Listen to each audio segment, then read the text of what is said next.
이자 배당 소득이 연 2천만 원이 넘는 분들, 이런 분들을 이제 고액 금융 자산가라고 하지요. 우리나라에서 대략 한 20만 명 정도 됩니다. 와, 이자 배당 소득이 연 2천만 원이 넘는다. 뭐 사실상 앉아서 돈 버는 분들이겠죠. 이런 분들이 우리나라에 한 20만여 명 된다, 이런 얘기입니다. 자, 그런데 이분들한테 개인 종합자산관리 계좌 ISA 가입을 허용한다고 합니다. 아니, ISA는요, 서민 중산층을 위한 절세 통장입니다. 서민 중산층이 이제 자산이 적으니까 미래가 안 보이잖아요. 그래서 자산을 늘리시라고 예금, 적금, 펀드, 주식 등 금융상품 투자 이익에 세금 감면 혜택을 주는 것입니다. 절세 만능 통장이에요. 자, 최근에 금리가 상승하면서 많은 분들이 정기예금으로 옮겨가고 있는데, 이 ISA에 가입할 수 있는 분들, 이런 분들 같은 경우 ISA 계좌를 가질 수 있는 분들은요, 정기예금과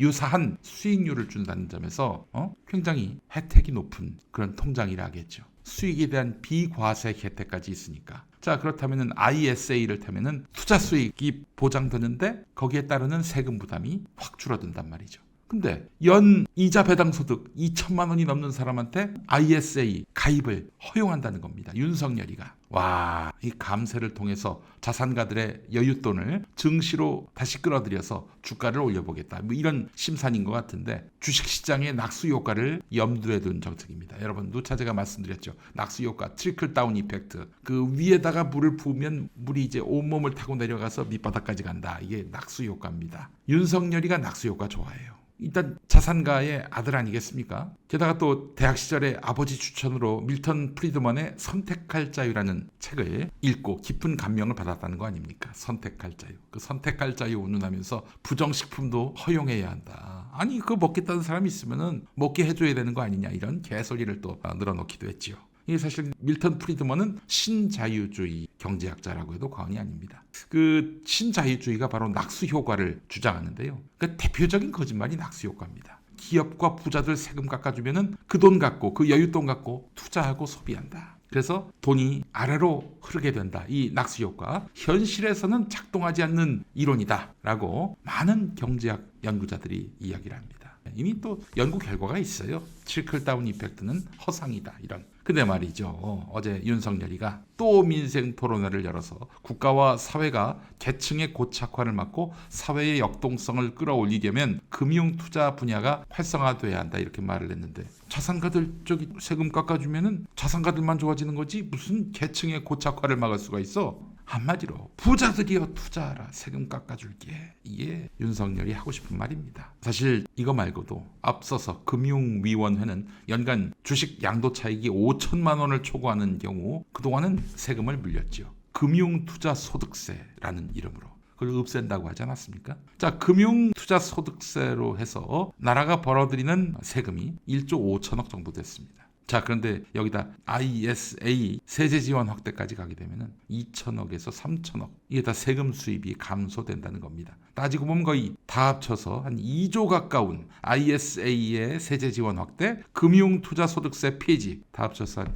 2조 정도의 세수 감소가 불가피하다, 이런 얘기가 나옵니다. 그러면 세금 수입이 줄어들면은 어디서 그러면은 그걸 메웁니까? 결국 중산층 서민한테 책임을 전가하는 거지요. 다 뒤집어 씌우는 거죠. 부담을 떠맡기는 거지요. 근데 이렇게 금융 고소득자 감세를 추진하면서 이게 다 민생을 위해서라고 떠들고 있어요.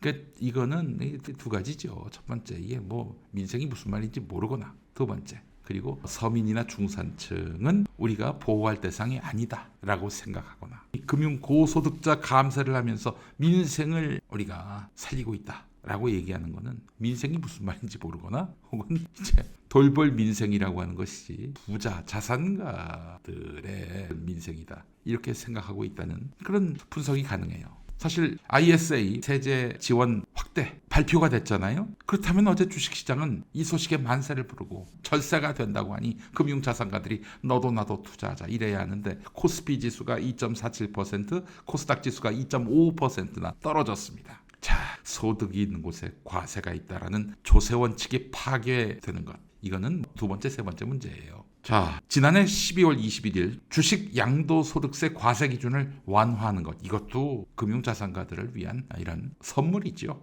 크리스마스 선물이었습니다. 지난해 12월 21일 이후로 1월 17일까지 근 한 달 동안 한 20여 건의 감세, 현금성 지원, 규제 완화 대책이 발표됐습니다. 대부분 다 부자, 자산가를 위한 대책이었는데, 근데 사실 이 과정을 보니까 말이죠, 기가 막힌 게 또 있었어요. 금융투자소득세, 금투세 폐지라든지 양도세에 대한 대주주 기준 완화, 애초에 정부는요, 기획재 정부는요, 추진 사실을 부인했습니다. 그런데 며칠 뒤에 기류가 급변해가지고 깜짝 발표를 해버립니다. 자, 사실 그 금투세 폐지 1월 2일에 윤석열이가 밝힌 거 아니에요? 근데 같은 날 기획재 정부가 언론에 배포한 2024년 경제정책 방향에는 관련 내용이 한 줄도 한마디도 언급되지 않았습니다. 아니, 세제주관 부처가 바로 세금 관련한 주관 부처가 바로 기획재 정부인데 어떻게 금투세 폐지가 없을 수가 있어요? 아니, 금투세 폐지로 1조 5천억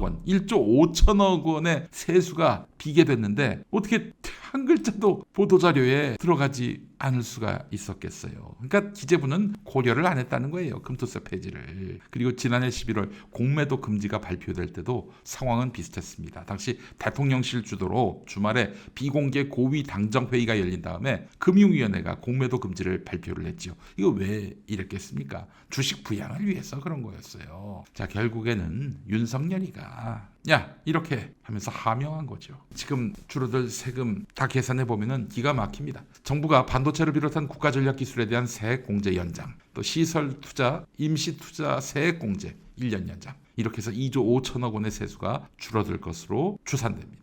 또 어제지요, 91개 부담금 규모를 재검토하라, 원점에서 재검토하라. 그게 올해만 24조 6천억에 이르는데 다 안 받게 되면 폐지되거나 수정되는 부담금 숫자에 따라서는 적게는 수천억 원, 많게는 수조 원이 줄어들게 될 것으로 관측이 됩니다. 현재 그 세수 감소 폭이 구체적으로 추산된 정책들만 꼽아봐도 줄어드는 세금이 6조 원이 넘습니다. 파악되고 확인되고 짐작할 수 있는 것만 6조고요. 그렇지 않은 것들. 그런데 계속 윤석열이가 날마다 선물 보따리를 풀잖아요. 그건 알 수가 없는 거예요. 그러니까 지금 현재 6조 플러스 알파의 세수 펑크가 나게 된 것입니다. 자, 게다가 전기요금, 건강보험료 감면, 이것도 한다고 하는 거 아닙니까? 전기요금을 이제 인상하는 것을 1년 유예했는데 더 유예한다는 거 아니에요. 그리고 건강보험료 감면한다. 시중은행의 이자 환급, 이런 정부의 의지가 반영돼서 민간 기업에서 부담해야 하는 액수까지 합치면은 소요 재원이 10조에 이릅니다. 이 가운데 자영업자와 소상공인 187만 명에게 최근 1년 동안 낸 이자의 일부를 돌려주기로 했죠. 은행권이 부담해야 하는 금액은 2조 원입니다. 야, 문재인 정권 같으면은 막 반발하고 막 그냥 저항하고 그랬을 텐데 윤석열 안 해? 이러니 찍소리도 못하는 거 아닙니까? 제2금융권 고금리 대출자 이자 환급, 소상공인 전기료 감면, 정부나 공기업 재정이 실제로 투입될 수밖에 없는 것들, 이것도 얘기를 안 했네요. 자, 이미 지난해 거친 세금을 보니까 정부 예상치보다도 59조 넘게 부족했습니다. 60조의 세수 결손이 있었다는 거예요. 이건 사실 뭐 정부가 펑펑 써서 그런 세수 결손이 났다기보다는 너무 어려우니까, 팍팍하니까 폐업하는 분들도 많고 세금 낼 여력이 없는 분들도 많고, 그래서 세금이 제대로 못 거쳐서 60조예요. 그런데 지금 부자들한테 팍팍 깎아주겠다는 거 아닙니까? 자금 여력이 있는, 세금 낼 여력이 있는, 한마디로 여러분 미친 거예요. 미친 거. 미치지 않았다면은 지금 발표하는 것들이 다 뻥이거나 총선을 앞두고 그냥 뻥치는 것이거나 그래요. 그리고 여러분 뭐 그렇다고 크게 걱정하실 필요가 없는 게 이 발표된 대책 절반 이상이 국회에서 민주당 결재를 맡아야 합니다. 올해 5월까지는 민주당이 다수당 아닙니까? 민주당의 결재를 맡아야 합니다. 민주당은 뭐 당연히 반대하죠. 지금 윤석열의 이 선물 보따리 푸는 거를, 건전 재정을 내세우면서 국민을 위한 예산을 꽁꽁 잠그더니 총선이 다가오니까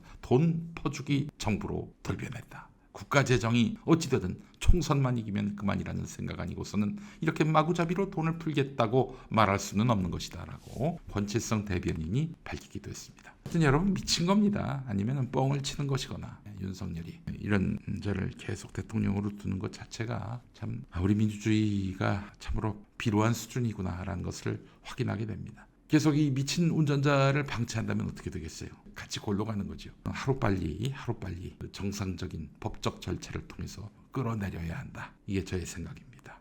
이런 윤석열의 이런 폭주, 제가 오늘 브리핑을 통해서 소개해드렸는데 상당 부분의 기사가 조선일보, 동아일보 기사입니다. 아니 조선 동아가 한 목소리로 윤석열이 세수 감소 걱정 없이 총선용 선심 정책을 남발하고 있다라고 막 비판하고 있어요. 조선 동아가, 조동아리가. 왜일까? 이 보니까 기사 쓴 기자가 지금 세종시에 파견된 기자들이 꽤 있습니다. 기재부가 또 세종시에 있지 않습니까? 기재부 관료들이 해도 너무한다. 이거 좀 기사 좀 써주세요. 라면서 이 족벌 언론에다가 SOS를 친 게 아닐까 하는 그런 생각이 듭니다. 도와달라고. 윤석열이 하자는 대로 하면 우리 다 죽는다고. 그럼에도 불구하고 윤석열이가 이런 폭주를 계속한다면 이제 공직사회로부터도 아마 저항의 움직임이 표출되게 될 것입니다. 우리는 이걸 레임덕이라고 하죠. 총선 이후에나 레임덕이 가시화될 것이다라고 예측하는 분들, 그분들도 좀 생각이 바뀔 겁니다. 아, 레임덕 징후가 뚜렷해지고 있구나. 이렇게 보시면 될 것 같습니다.